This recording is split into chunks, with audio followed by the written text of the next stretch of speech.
Hi, this is Anish, motivational speaker cum trainer.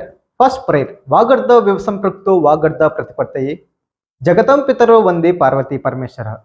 నాకు జన్మనిచ్చిన తల్లిదండ్రులకు మరియు నన్ను తీర్చిదిద్దిన గురువులకు, నేను నమ్ముకున్న పార్వతీ పరమేశ్వరులకు పాదాభివందనాలు. అయితే నేను ఒక చిన్న కథ చెప్తాను, ఇది మీ జీవితానికి చాలా ఇంపార్టెంట్. అయితే ఒక రైతు ఉన్నాడు, 2 విత్తనాలని తన పొలంలో నాటాడు. ఒక విత్తనం ఇలా చెప్తుంది, నేను త్వరగా మొలకెత్తి 10 మందికి సహాయపడాలి అని.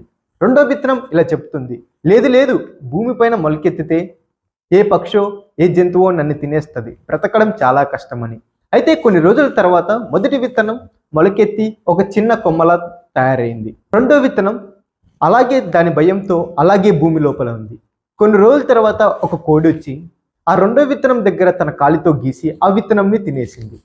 మోరల్ ఆఫ్ ది స్టోరీ ఏంటంటే, ఇలానే చాలామంది భయంతో ఎక్కడ వేసిన గొంగల్లా అక్కడే ఉండిపోతారు. ఫస్ట్ మీ భయంని వదిలేయండి, దాని తర్వాత ఆటోమేటిక్గా మీ సక్సెస్ మీ దగ్గరకు వస్తుంది. Thank you.